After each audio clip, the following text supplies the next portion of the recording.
Good, Terry?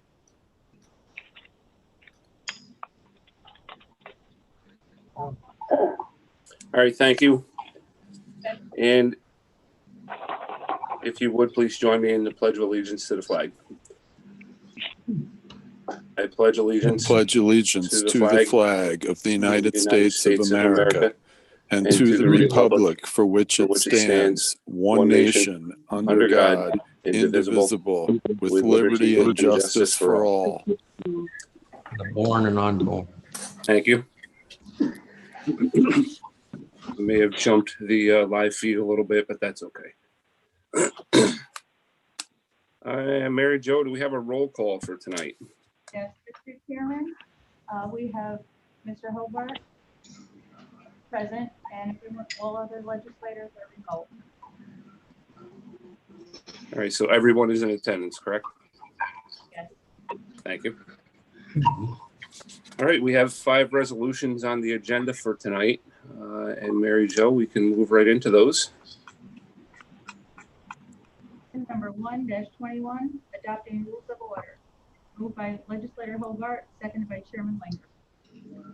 And I'd just like to mention something on this particular resolution. I did have an item that was initially brought to me as a potential for a rule change, but I did decide against doing a rule change at this point. I do believe we can be respectful of others without having to form a new rule on this. But it's regarding the use of cell phones during meetings. It's distracting to both our colleagues and the business at hand. So I would appreciate it if we can be respectful of those around us, refrain from cell phone use during meetings.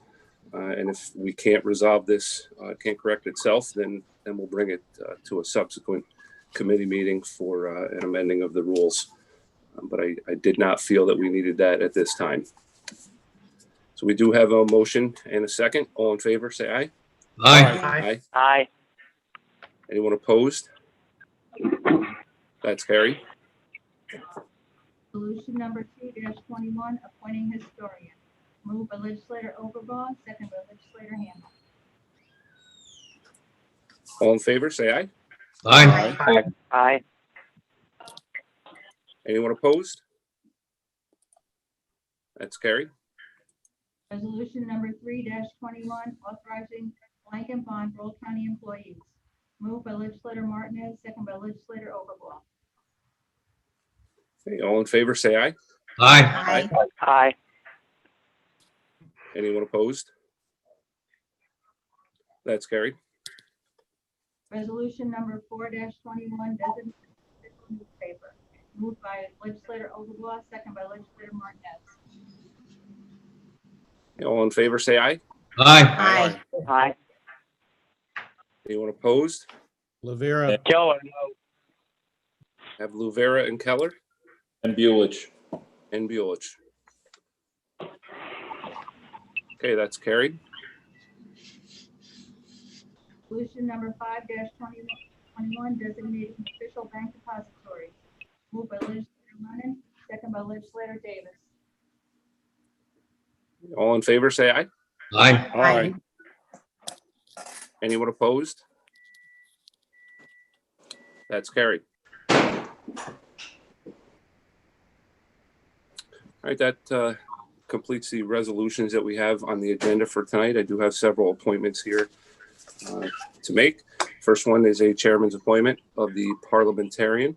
As chairman of the Greene County Legislature, I hereby appoint Larry Gardner, parliamentarian of the Greene County Legislature, to serve at my pleasure during the 2021 year. Thank you very much, Legislator Gardner. thank you. Second one will be chairman's appointment to the Albany County Airport Authority Regional Advisory Board. As chairman of the Greene County Legislature, I hereby appoint James M. Thornton, chairperson of the Public Works Committee of the Greene County Legislature, as the Greene County representative to the Albany County Airport Authority Regional Advisory Board for the year 2021. Thank you, Jim. Next one will be chairman's appointment to the Altamont Fair Board. As chairman of the Greene County Legislature, I hereby appoint Michael Bulich of Catskill, New York, to serve as Associate Director of the Altamont Fair Board of Directors for the year 2021. Thank you, Mike.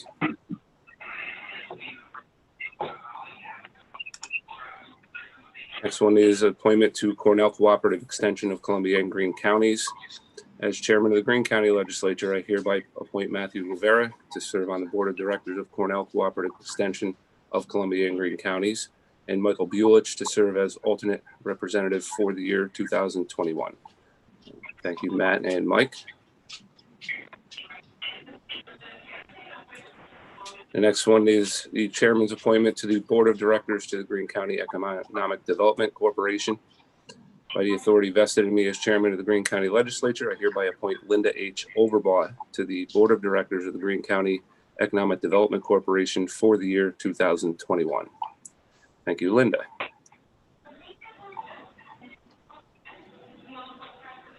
The next is the designating official Republican newspaper to publish election notices and official canvass for 2021.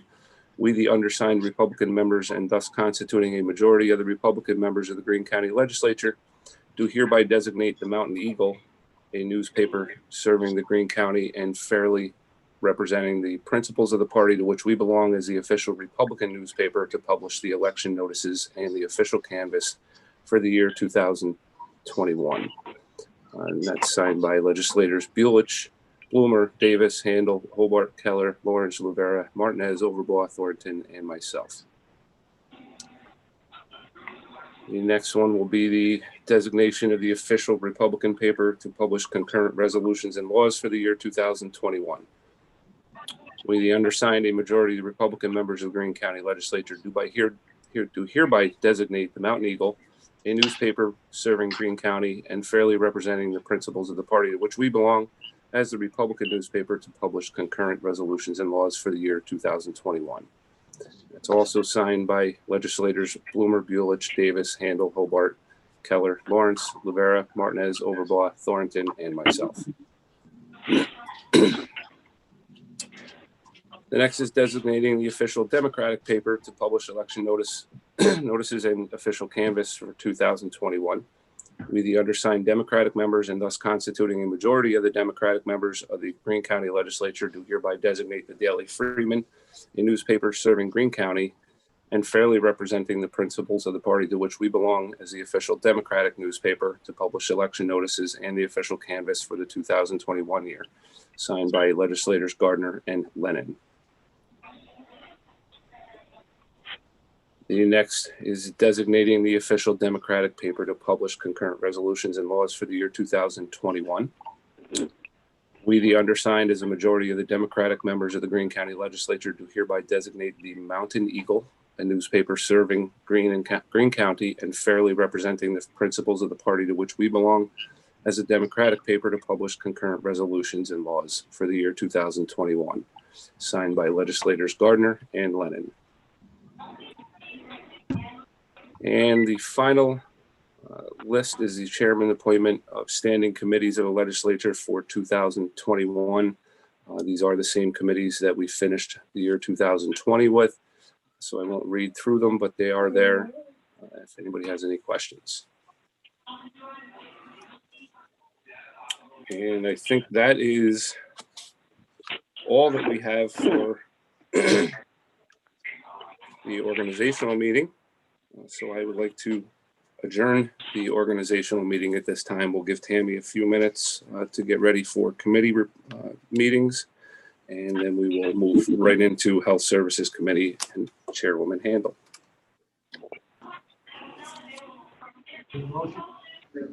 Motion to adjourn. I adjourn this meeting. We don't need a motion to.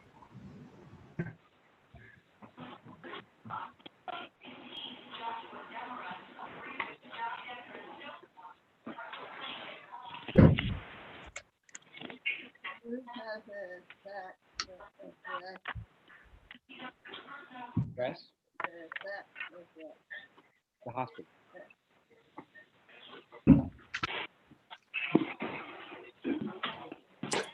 Getting feedback from somebody that's not on mute. I'm not sure who it is.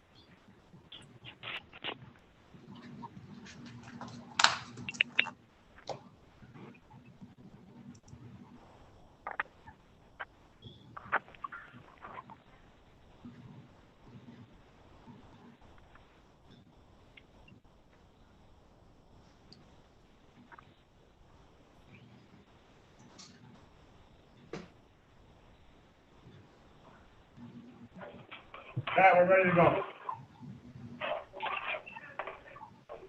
Okay, then I'd like to open the committee meetings for January 2021. For our Okay. first set, we'll start off with Chairwoman Handel. Hey, everybody. We'll be opening up Health Services Committee meeting at 6:11 p.m. We have no agenda items. However, we do have Kim Kaplan on the phone to give us a briefing of what's going on in the county. And also, I know some of you had some questions for her. So, Kim? Hi, good evening. I want to go through the numbers to start with. We have a total now of 1,500 cumulative positive cases. Active, we have just under 350 with 349 active cases right now. I know that there were quite a few new cases. We do have activity in our prisons and in our 2 skilled nursing facilities. New positives, 78. Actually, that was for a couple of days. Today was 40 new positives, 21 in the hospital, and 33 deaths. Our 7-day average is 11.8. So, what questions do we have? Patty, I have one. If I could jump in. Right. Kim, Yeah. I've been getting calls and different interests as to why we're only doing so many tests per week. Could you explain our process? And if at all, we could make a request to the state or labs to increase our testing? Yeah. So what we've been doing is we have been using the state lab at Wadsworth, and what we do is at the conclusion of testing, one of us brings the labs right up to Wadsworth, which we're very fortunate that is right in Albany. But because of the number of tests that are being sent into them right now, they are limiting us. But we can definitely make the request to them. We definitely can make that request to them. But right now, I think they're just running at capacity with what's going on in nursing homes. You know, any kind of group congregate setting, and also what's happening in the community. No, So please make that request. Yes, please do, because there's obviously a lot of interest into why we're only testing so many per week, and that could be tested, Right. want to be tested, Yeah. residents. And also, could you talk a little bit about our vaccination process and where we are in that?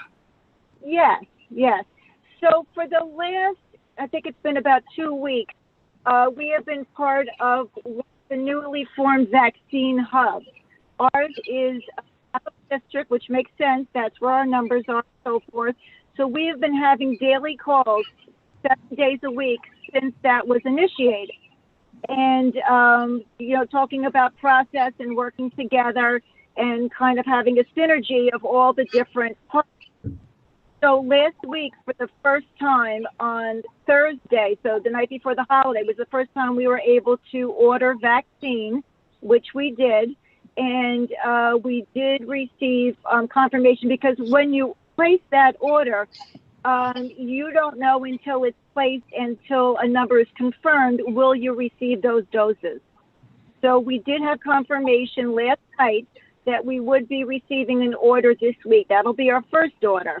And then what we're going to do is we're planning tentatively, because we don't have the vaccines in hand yet, to start with the eligible groups on Thursday and Friday of this week, if in fact we do receive that vaccine in a timely way. And, that would be the change for this week in the eligible population for vaccine, in addition to nursing home residents and staff, which are provided by CVS and Walgreens, forward-facing the most vulnerable, the hospital workers, and all staff and residents of congregate housing, OPW, ED, LMH, and OASAS, and also public health staff who are vaccinators. This week is added in frontline medical providers and their staff who interact with patients. So that's going to be the addition for this week. So we have tentative plans for vaccinating, provided we do receive the vaccine. and then it's going to roll out from there. We'll continue ordering, but we need to, confirm that we received the vaccine and that people are coming forward to get vaccinated. But we are working very actively with that vaccine hub, with the Capital District hub. Okay. And it's my understanding that we have identified different locations throughout the county to, once we get going down the road, sites where we're going to, okay. And we've identified those places already? Yes, and the first one that's going to be, if we do get the vaccine this week, and as I said, it's limited to healthcare providers and forward-facing staff. It's going to be in Catskill at the senior center, just because of the setup there. And one of the things that's a little unusual, and it's about both vaccines, is that, well, as people are aware, there are 2 doses, 21 days apart for Pfizer, 28 days apart for Moderna, and Moderna is what we will be receiving. But in addition to that, you need a place for people to wait after they have their vaccine. There's a 15-minute wait after the vaccine where we need space for people to do that. Harry, just so everybody knows, the receiving of the Moderna vaccine, that was something that we did request through the vaccine task force, which our governor's rep sits on. And that was basically due to the storage capabilities in comparison to the Pfizer vaccine. It was much easier for us to store that Moderna vaccine than it was to try and get that negative 94-degree freezer and have a place for that, and something that we didn't have the capacity to do. And so we did get the Moderna. One more question for Kim, if you don't mind. Kim, in your opinion, when do you think we'll get to the second or third phase of vaccinations? Other than the emergency services workers, the nursing home residents, when do you think we'll be moving on to the third or fourth group? You know what? I can't even venture a guess on that. I'm looking right now as we're speaking to the phase rollout, and all that's confirmed. And I know the phase of each phase has many, many sub phases. All I see is last week, the week of the 4th, and the week of the 11th. So I hate to venture a guess and be wrong. Okay. Thank you. Appreciate the information, Kim. Thank you very much. Sure, thank you. Kim, when you order vaccines, do you pick a number, or is there a classification that you have to order these by, like, people under 65 or over 65 or people with comorbidities and things like that? No, we're given a number that we're allowed to order, and it changes. We had a different number on Wednesday than we actually ultimately got to order on Thursday. And then besides that, we are committed, and we have to confirm and attest to that we are going to offer the vaccine only to the appropriate groups. So that doesn't happen at the ordering phase, but at the use phase, you have to attest to the groups that you're vaccinating. And do these groups know to contact you? Well, we reach out to them. And also as the hub is going to be doing a lot of marketing, especially if it gets to the community level, because, we are reaching out to all the medical practices and so forth during our own outreach. But the hub is going to play a role in that too, that they'll be doing a lot of kind of, direct marketing, through all kinds of, if it's radio, television, all of those kind of media-based organizations. Right. So you think Thursday or Friday of this week, you'll have that for a certain group? Well, what about the next time for, because I'm sure we're not going to get everybody this Thursday or Friday. So is there another time scheduled? You know what? We're going to see what happens for this week, and then then I know we're going to be setting dates for next week based on what we have for this week. And do we get the vaccine? What is the uptake? How many people, come and participate and so forth? So we'll be setting those dates as we go. Okay. If you could, but we'll be posting it. Yeah. If you could maybe let us know, email us, or, give us a heads up as to when that's going to happen. Absolutely. I appreciate it. Okay, I think a lot of this, at this point anyway, we're fairly early in this, but it's a supply versus demand issue. And I think the last numbers that I heard, just that first phase, which was basically your healthcare workers, there was 2 million in the capital region in New York State that needed the vaccine in phase 1. And as of the last number I heard, we had about 500,000 doses.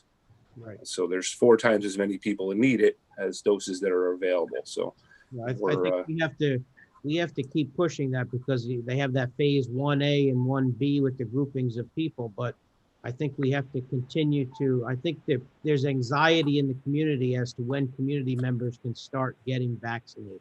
Like when Columbia Green Community College posted that on their Facebook and Instagram site, that it appeared like anybody could go to their college gymnasium to get tested. I'm sure that wasn't the case. No. I mean, that's the perception that gets out to the public. So I think, I haven't looked into that, but I would bet that was one of the ones from the hub at CMH. I know a lot of our first responders have already been offered the vaccine. Several of them have already gotten the first dose. And that wasn't run through our county health departments. That was run through the hospitals that were part of the hub from the state. We don't have the option, like we did with buying test kits. We don't have the option of going out on the market and buying vaccinations. right. The vaccinations are only available through the federal government to the state governments. I think the sooner that we can get that information out to people would be helpful. Chairman, Yeah, I got a question for the chairman. Are you in a position during your calls with the control room to lobby, obviously, and ask or request additional? I mean, because it doesn't seem like we're going to be getting the numbers of vaccinations that we thought we would. Are you? They're basing it, and we did ask this question through the control room. They're basing it off of the populations of the counties and the ratio of the workers that are in that particular phase that they're in. Understood, but seeing the numbers in Greene County over the last week, per se, going up to where they are now, we're up to 11% plus. I mean, even looking at the numbers in the county and population, it's starting to get serious. So I would hope that we could, put that in play and try to get additional vaccinations and test kits. We can ask through the control room. Yeah, I think we have to, and I appreciate that. We have. Thank you. I'm just giving you the answer that we've been given before. They don't look at this as a county issue. They look at it as a regional issue. Right. So that's how they're making their decisions. Okay. Understood. Thank you. And then if I could just ask about the nursing home situation. I know that there's been an uptick at Green Meadows here in Catskill. Has the state been involved, Kim? Do you know, in making sure Yeah. that? Absolutely. As soon as we start seeing the numbers, we notify the state. They notify the state. The state went on site at Green Meadows last week, and they are monitoring this very carefully. Because of the uptick in illness at the nursing homes, they were not able to roll out the vaccination program there as robustly as they originally planned. So we don't vaccinate the nursing homes. The health departments don't. That's a federal contract with Walgreens and CVS. And while they were eligible for vaccine to start last week for nursing home residents and staff, because of the preponderance of illness in those two facilities, they could not vaccinate as many people as they would have planned to. So that's going to be delayed. Did I also read there's a contraindication on the vaccine for people that were contracted the COVID-19 within the past 90 days, that they were not to be given this? Well, first of all, they don't want people who are sick congregating and getting the vaccine, and they're working out all of those details, because a lot of people, I'm sure, they'll get the vaccine and P.S. later on they'll test positive and they were never symptomatic. So there's going to be a certain amount of asymptomatic positives who do get the vaccine. But just like the flu vaccine, they don't vaccinate you when you're sick. They are not, they're not seeking to vaccinate sick people. And I don't know if it's an absolute contraindication at this point, but it would be a big issue to have people congregating sick for vaccines. Kim, Mike Buelich here. Yep. The test that we are giving for the COVID-19, do they pick up the influenza virus? Because I have people who are in the pharmacy business that have not sold any Tamiflu currently, and this is the height of flu season now. Yeah, you know what? The COVID test does not pick up the influenza virus. It's a totally different virus and a totally different test. So I'm sure that some facilities like urgent care, they'll test you for both because it's a little tough to determine. But the flu season seems to be getting off to an okay start, I would say. And part of that is probably because people are wearing masks and washing their hands and doing all of those things. Okay. All right. Thank you.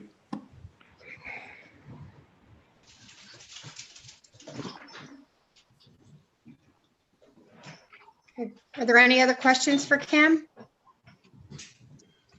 No, I would just like to thank Kim very much for the work that she and her staff are doing. Thank you, Kim. Well, thank you. We truly appreciate it. The staff has been amazing, and they are every day. Agreed. Thank you. Yeah, thank you for Kim, all we're your very hard lucky. work. Thank you. Thank you very much. We really appreciate that. Okay, so motion to adjourn. Motion to adjourn. Rivera, second. Second. Chairman Linger, we are adjourned. Thank you. Thanks, Kim. Thanks. Thanks.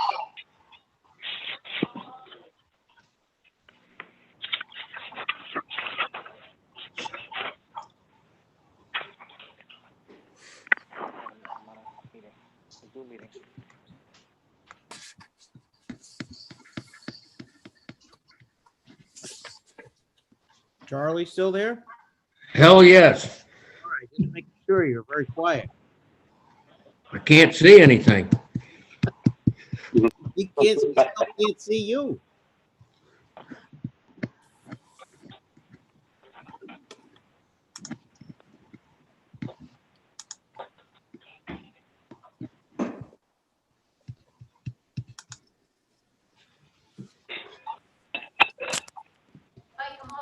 Mr. Bueller, you may go. Thank you, Tammy. Thank you, Sean. I'd like to call County Resources to order at, what time is it? 6:29. We have 3 items here, action items. The first being authorizing this agreement with the Council on the Arts. I trust that everyone was able to review the budget that was put forth to us and how our money is being spent there, and if anyone has any questions on that. Okay, I need a yes. Go.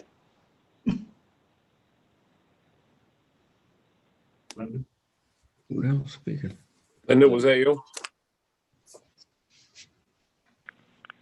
Oh, I'm not sure, Pat.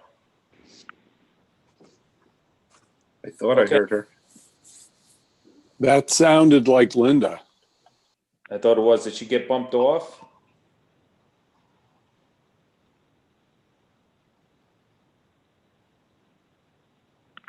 Okay. Hello, Linda. I've still got her listed on the list. Maybe she muted herself. Are you hearing me? There you go. Now we are. Okay. I think that the authorizing the agreement of the Council on the Arts for the general operational agreement should be reduced. The Columbia County has, hello? We hear you, Linda. Okay. I think that Columbia County has authorized $12,000 for the Greene County Council on the Arts, or CREATE as it's now known. Schoharie County has not determined that they would give anything for that. We're looking at giving 40,000. I think we would really seriously consider that number. County Council on the Arts Create has been given more money than any of our other county resources, and I just think we need to really seriously look at that. The funds of $35,990, which is for the SIP agreement, which gives our county residents money for projects that they would propose.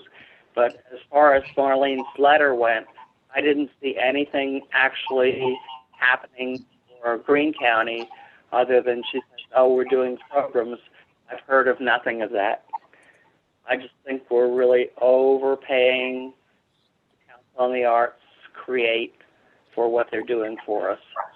I'd rather see the money go to community action, to be honest with you. Okay, anybody else got anything on this?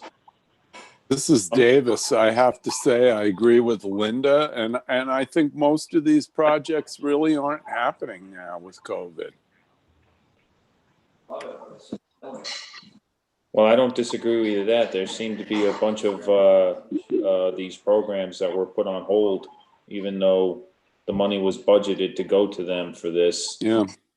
So there's no argument from me on that. Linda, did you have a number that you were proposing on their budget for this? I would say that for their general operating expenses, that if Columbia County is giving them $12,000, that we should give them $12,000. But we should go ahead and fund the county program for the amount that we already had, which I think is $35,990. Right, that's the one that's before us right now. Yeah. Mike, can I just check in with Sean here to see if this is a difference in what was approved in the 2021 budget? Sure, Pat. If we change this. No. I think the same amount has been approved for both programs, but the county initiative program that funds our local artists and doesn't go out of the Greene County, I think is probably worth funding. The general operating expenses at Columbia County is $12,000. I don't think we should give any more than $12,000 because Schoharie is giving nothing. And we've turned into this thing called Create rather than Greene County Council on the Arts.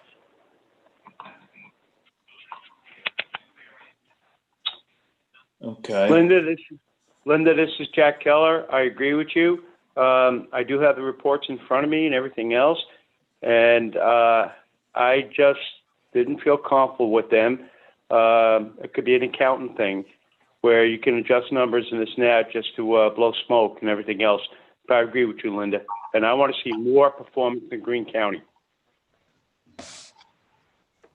I think, Jack, at this point, they're not able to perform anything more because of the COVID. They can't have gallery openings and all that kind of stuff. So Last year, which included most of the COVID time, we have given them money for their general operating expenses. And I think if Columbia County is giving $12,000, $12,000. I'm with you, Linda. Thank you. I'll back you on that, Linda. I'm not on a committee, but I agree with you, Linda. Yeah. Okay. All right, we're going to move to amend this. Well, the first one here is the $5,990. Right. Yeah. What we want to keep. All right. It would be the second proposed action is the one you would want to amend. Yeah. This is Davis. I'll make the motion for the first one. Okay, I need a second on that. I'll second the second. Was Thornton and Overbaugh. Any further discussion on this one? All in favor? Aye. Aye. But Opposed? that was Davis, by the way. Oh, okay. Davis. We had Davis and then we had Thornton and Overbaugh seconded. Okay. All right, that motion passes. We'll go on to the second one here. This is your resolution, Linda.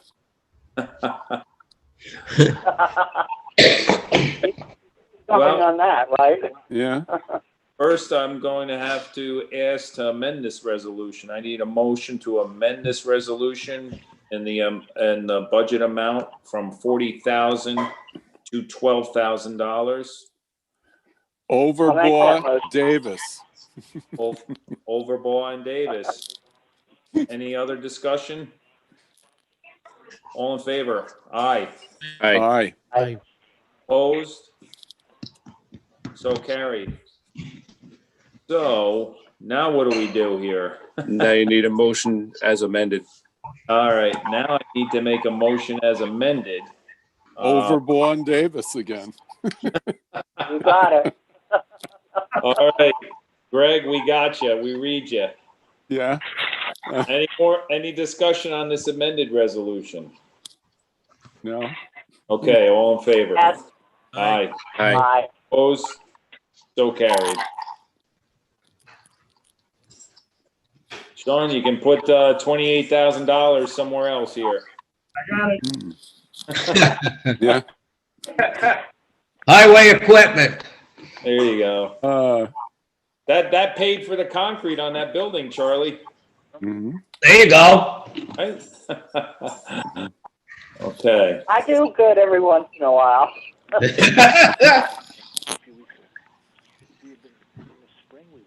All right, the last one is this amending resolution number 372-20, reappointing members to the Board of Directors of Soil Conservation District. This has to do with Tommy and Hoyt, who's one of our directors there, Board of Directors, and we needed to make sure that all the T's were crossed and the I's were dotted. So Lennon and seconded. Buelich will second that one. Any discussion on it? All in favor? Aye. Aye. Aye. Opposed? So carried. All right. Anything else coming before county resources? Anybody? Motion to adjourn. Overboard to adjourn. Second, Davis. Davis. All right. We are adjourned. Thank you. Love you, Greg.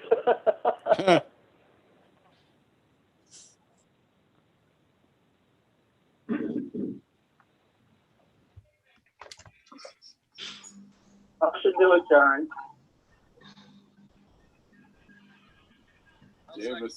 Davis. All right. We are adjourned. Thank you. Love you, Greg.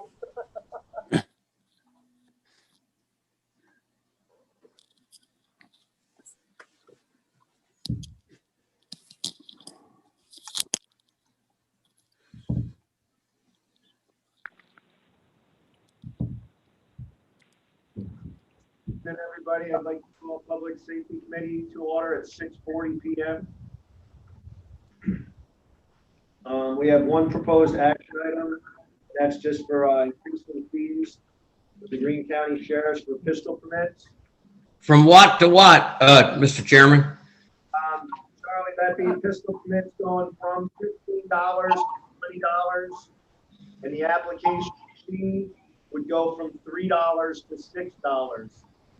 The increase in people requesting permits, and it also changes from the paper to plastic. There's never been an offset of fees to pay for the increase.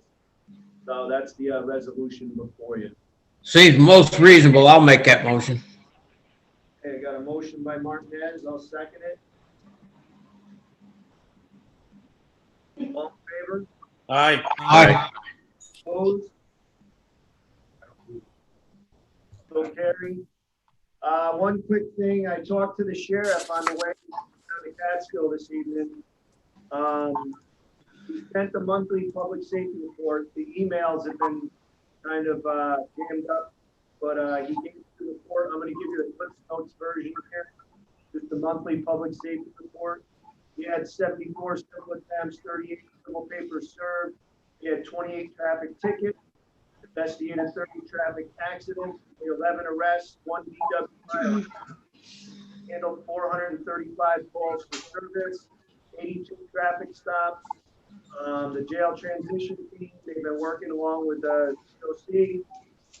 November 30th, 2020, the start to jail population was 34. As of New Year's Eve, it was 31. The corrections officers did 40 transports, traveling 2,539 miles, totaling 74 hours, moving 35 inmates. And they currently have 5 inmates, which are considered state ready, awaiting transport to state incarceration. COs in the department delivered food for the aging to several locations throughout the county. Also delivered Christmas gifts to the senior citizens on our fall-in program. Paws New York complaints for the state. They're continuing to come in. They're handling them as they come in. They're trying to reschedule a meeting for the development of law enforcement assistance diversion program this month. The Greene County Sheriff's Department app is up and running. They encourage you all to go check it out, maybe download it.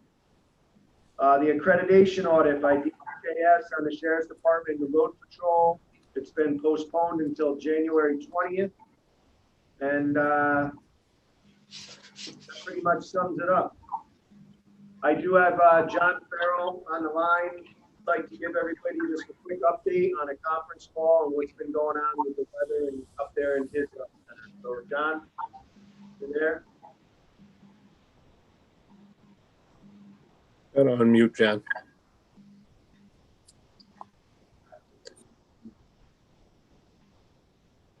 John Farrell, are you there? Yes, I am. Thank you. How's that? Okay. I just wanted to give you a update from today's conference call that I had with officials from the state public assistant damage assessment over Christmas. Those counties that were present was Ulster, Broome, Warren, Schoharie, and Greene County. Greene County had the highest so far at this time. I have accounted for $1.4 million in damages. I have not heard from all the towns yet, but I will be working on that tomorrow and Wednesday. On Friday of this coming week, I have to submit, all those 5 counties have to submit a list of damages to the state for their evaluation to see if it's possible to get some public assistance. I expressed my feelings this afternoon. Obviously, looking at the other 4 counties, they averaged around $200,000. And in order to receive the public assistance across the state, you have to come up with $30 million. And they're going to try to see if the numbers can, from the snowstorm in December, I believe it was December 17th through the 18th. Of course, we only had just a little bit under 58,000. But I certainly wanted to make sure that that I had a chance tonight just to let you be aware where we're at. And like I said, we have to hit 30 million. I don't foresee that happening, but I certainly will be reaching out to each town to make sure I have accurate numbers. But I certainly want to put the right numbers in place before I send it up to the state on Friday. Other than that, I just want to say that during the storm on Christmas Day, I think everything in the 911 center worked very well. The dispatchers did a great job. Randy was in there for quite a period of time, and Dan worked from home and kind of was our communication between agencies. And of course, I was up at Prattsville Fire, and I think everything worked out well. And just that's all I got for tonight. I'll take any questions that you may have. John, I just wanted to thank you for your time spent in Prattsville. It's great to see you up there. Everybody liked seeing you up there, and we do appreciate it. Hate to see a Christmas Day like that, but thank you for being there and your staff for being where they were. We do greatly appreciate it, and thank you. Thank you, Jim. And there's one thing, Jim, maybe you can look into. that was the first time that we activated your siren in the town. And looking in some documentation, there's supposed to have been a button somewhere in the fire station so they can activate it as well. But I'm not sure if that's there. It's Because actually right now, we're the only ones that can activate it for you. Yeah, it's actually at the old highway garage. And I forgot what it was going to cost to move it down there, like $40-some thousand to move it down to the new firehouse. Wow. So that's why you're the only one to be able to activate it at this point in time. Okay, no problem. They're working on it for, to see what they can do. I don't know if there's grants available for them or what, but There must be grants available for that, Jim, for that type of an emergency situation, especially up in Prattville with the creek there. They want to look into emergency grants. They should be able to get that installed. yeah, they didn't put it in the old firehouse because that was condemned at the point in time. That's why they didn't install it there when we did install it. Right. But now the town highway garage has been condemned as well. So, Yeah, I think there'd be grant money out there for them to move that. That's for sure. I also followed up with the state emergency management as well, thanking them for the support of the vehicle that evening there with the portable pumps and cots just in case we did need them. So everything did fall into place. yes, Thank it you. did. Thanks again. Yeah, I did the same, John. Thank Commissioner Murphy and them from Dishes. But I'll tell you, Greg Cross was very appreciative of the county's involvement here. Just knowing that they had someone to back them up out there, I think was a great relief to them. So yeah, it was a long night. I know you guys were up there, and my phone rang several times to get the updates, and I think it was very much appreciated by the residents. And I also want to add too, Pat, Prattsville Fire, Lexington, and Ashland. Those three did a great job. I know Ashland and Prattsville evacuated some of the folks. I think Ashland had a trailer park that they evacuated, but everything worked out quite well, and just very fortunate things went the way planned. So thank you. Yeah, and you had a busy day on Christmas with all the pump outs and most of Yeah, it was a good Greenville, gift. Caro, Round Top. Round Top and Caro were around the clock on pump outs. Yep. I thank the members of both of those company and departments for the work they did on Christmas. Yeah, I Busy think day. it was a great Christmas gift that nobody got injured or hurt during the situation. Greenville had some pump outs too, and thanks to the Greenville Fire Department. John, just keep me apprised of how those discussions are going with the state. I have been in contact with Congressman Delgado's office regarding the FEMA side as well. Okay. Very good. Good. Thank you, John. Can I get a motion to adjourn? Chairman will make that motion. I'll second it. Second. Charlie. Or Jim. all right, we're adjourned. All right. Thank you, everyone. We'll see you on Zoom next time.